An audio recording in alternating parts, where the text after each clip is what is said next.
I have really grown to respect him tremendously. I kind of came and endorsed him because I believe in his policies, but really getting to know him as a person, I love being around him. I really love working with him, and I really respect his approach and leadership style. I've been around a lot of leaders, both in politics as well as in the military, who have shown me what a bad leader is and how not to be. I've experienced the exact opposite with President Trump.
Tulsi, you came from the other side, and there are so many lies about Donald Trump, not just politically, but who he is as a person. So now that you've gotten to know him personally, what's the greatest misconception that you saw from the media that you know is just simply not true now?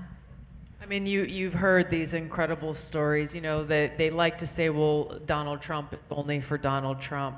But that was one of the first things that I experienced when I was starting to go and to work with him just over these last few months, that when he would walk into a room where there is business to be done, his very first question was, do you have something to drink? To everyone in the room, his staff included, have they fed you? And if not, it was immediately, all right, we got to get some food in here. This is what's good. Here's what I think you should eat, before actually getting down to doing the work. And I think that's really both what I've experienced in my own version of some of the things that you guys have talked about is really what a caring person he is.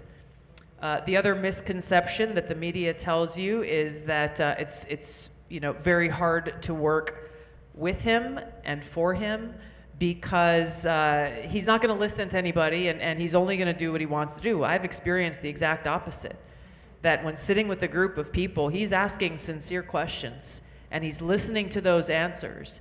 And I even found that he was asking questions sometimes to test someone in the room to see if they were just telling him what he wanted to hear, what they thought he wanted to hear, or are they actually going to tell him the truth, even though that answer may be an answer that disagrees with his view or his position. And to me, that can be rare in leaders at any level, who really do want to know, how do you really feel? Tell me why you think the way that you do, so that he can make the best informed decision. Obviously, he's going to make the decision that he feels is best for the country and that feels right for him. But I found him to be incredibly collaborative and encouraging people, always asking, hey, what do you think about this? What do you think about that? What if we do this? What if we do that? And I have really grown to respect him tremendously. I kind of came and endorsed him because I believe in his policies, but really getting to know him as a person, I love being around him. I really love working with him, and I really respect his approach and leadership style. I've been around a lot of leaders, both in politics as well as in the military, who have shown me what a bad leader is and how not to be. I've experienced the exact opposite with President Trump. And I think the last thing I'll say on this that is really important is the fact that he has assembled a team of people in this campaign not only to help him get elected, but to help him govern after we get him elected, from all different backgrounds. Doesn't matter your political party, doesn't matter whether you agree or disagree on every issue. When you have Elon Musk and Bobby Kennedy and myself and Danica Patrick and so many other people coming together, he is demonstrating this unifying leadership that I know that people across the country are so hungry for, who are tired of the extremes and the partisan bickering and it's blue team versus red team. President Trump is saying this is about America. It's about all of us coming together and recognizing we're not going to agree on everything, nor should we. We can have and must have this vibrant debate and discourse of ideas on how we best solve the challenges that we face. The thing that we need to come together around are the fundamental principles of our founding documents, our God-given rights and freedoms enshrined in the Constitution, and stand firmly together as Americans on that ground, and together committed toward this mission of serving the American people and making this country, yes, great again, and as Danica said, greater than it's ever been. But Tulsi, when you brought up the food, he does ask always if, like, do you have something to drink? Do you have some food? He's also such a dad sometimes that I forget. That's true. Anytime I'm anywhere with him and I'm departing in a different way, if he knows somebody else is driving me in their car, he's always like, okay, you make sure she gets where she's going. And if he knows that Eric and I are driving ourselves, he'll go, okay, make sure you drive slow, honey, okay? I'm like, God, he's still such a dad. I love it. It's very endearing. Indeed. You know, I know he was giving people jobs, and he actually offered me one when I met him the other night. He's like, we need to get you a job. I was like, whoa, we're moving really fast here. But I'd be okay with some sort of like deputy of transportation, adjust some speed limits maybe. Using your blinker, that's an option, right? Yield signs instead of stop signs, I don't know. I could just drive him around too, that's fine. I think you're qualified for that job. We probably We'll could have to use talk a to new Secret Secret Service. Service director. You could be the Secret Service director and make sure he gets somewhere safe, right? Well, he definitely wouldn't have what happened at Butler happen if it was me. I think you'd fix that place, wouldn't you? I'd just be the getaway car. Let's just keep it simple. Let's stay in my wheelhouse. Well, I think we should go down and give our closing argument, starting with you, Danica, about why everyone should get out and vote for President Trump. So take it away. You know, it's something Laura said earlier. It's that he doesn't need this job. He wants this job. Look how many years he's put into this and coming back again. He cares about people. He cares about you. He cares about this country. I mean, how can you not when he's built the wealth and the prestige and the reputation that he has? Don't forget, everybody did love him, right? Even Rosie O'Donnell. True. So really, I think that is the thing that hits home. That's why he's the man for the job, because he wants this job. He doesn't need this job.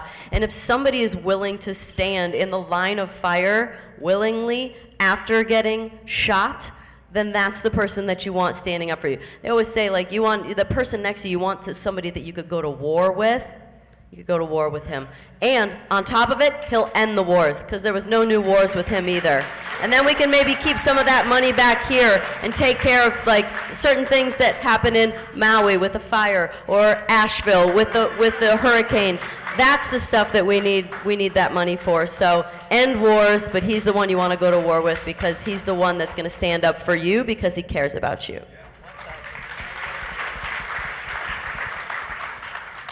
To me, the most important qualification that we should look for in any leader who's asking to be a public servant, but especially in the President of the United States, is that they're looking out for the American people first.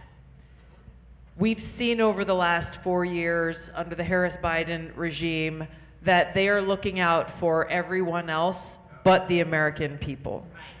We've talked a lot about many different examples of how that's the case.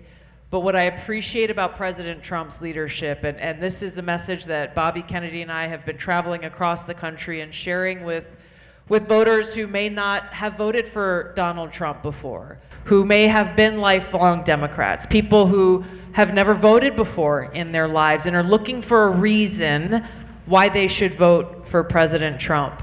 The leadership that he has displayed, not only as president in this country on every metric, proving a record of success, comparing and contrasting with Kamala Harris and Joe Biden's record of failure, he has proven that he is a leader and a president who's actually bringing our country together, who has the courage to stand up against the Washington swamp elite establishment, the neocons and the warmongers and the military-industrial complex. He is willing to stand up to anyone that he needs to have our back, to put the interests of the American people first.